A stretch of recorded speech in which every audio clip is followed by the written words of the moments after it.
Assalamualaikum warahmatullahi wabarakatuh.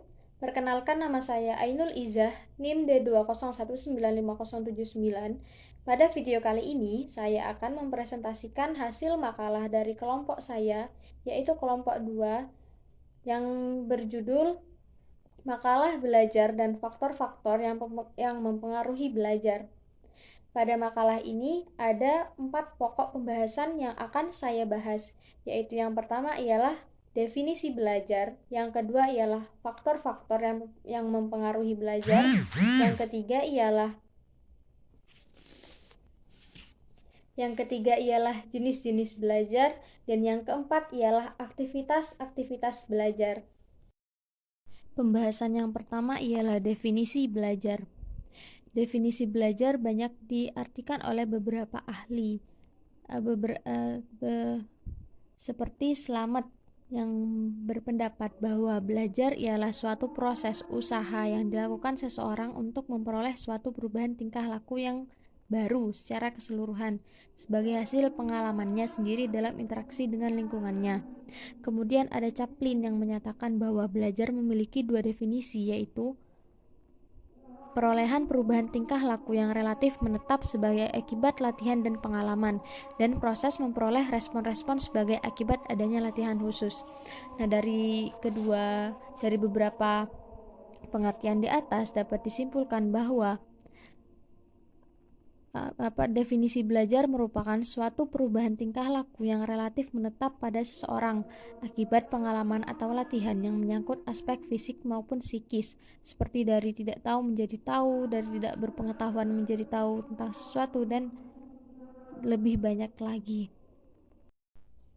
Penjelasan yang kedua ini mengenai faktor-faktor yang mempengaruhi belajar. Faktor-faktor yang mempengaruhi belajar ini digolongkan menjadi dua golongan, yaitu faktor internal dan faktor eksternal.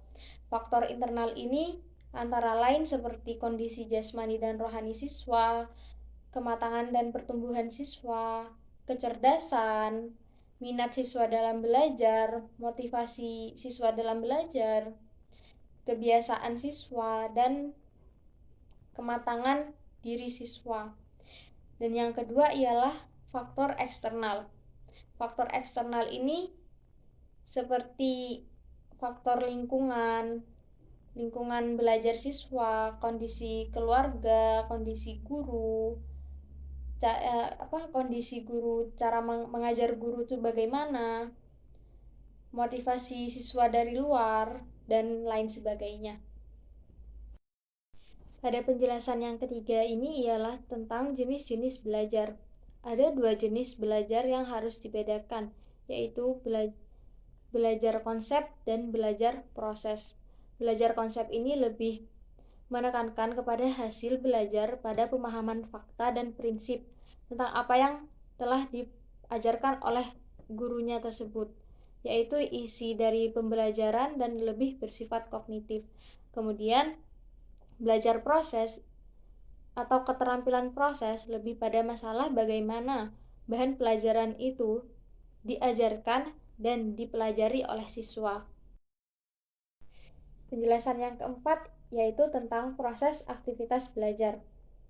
Nah, sebelumnya pengertian dari aktivitas belajar ini ialah kegiatan atau tindakan fisik maupun mental yang dilakukan oleh individu untuk membangun pengetahuan dan keterampilan yang ada pada dirinya dalam proses pembelajaran. Menurut Sudirman, aktivitas belajar meliputi aktivitas yang bersifat fisik maupun mental. Dalam kegiatan belajar, kedua hal tersebut sangat erat kaitannya. Kemudian, Sudirman menyatakan bahwa aktivitas belajar siswa digolongkan menjadi 7 golongan, yaitu yang pertama, visual activity. Kegiatan dari visual activity ini contohnya seperti membaca, memperhatikan, dan mengamati. Yang kedua ialah oral activity atau kegiatan lisan. Contohnya seperti menyatakan, menyuarakan pendapat, bertanya, memberikan saran, dan lain-lain. Dan yang ketiga ialah listening activity. atau kegiatan mendengar seperti menyimak penjelasan guru, atau jika ada teman yang sedang presentasi juga disimak, dan juga jika ada teman yang sedang membaca puisi misalnya, dan lain-lain. Kemudian yang keempat ialah writing activity atau kegiatan menulis. Ya, seperti misalkan ada guru yang sedang menulis di papan, lah kita salin ke buku untuk kegiatan menulis, atau membuat karangan, menulis cerpen, menulis puisi, dan lain-lain. Yang kelima ialah motorik activity. Contoh motorik activity ini seperti melakukan percobaan yang mengasah motorik siswa. Yang keenam ialah mental activity. Contoh seperti mental activity ini seperti menanggapi, mengingat, memecahkan masalah, dan menganalisa. Yang ketujuh ialah emotional activity. Emotional activity ini seperti mengantuk, bersemangat, merasa bosan, merasa gugup, tenang, berani, ya, dan lain-lain. Terima kasih atas perhatiannya. Kurang lebihnya mohon maaf. Wassalamualaikum warahmatullahi wabarakatuh.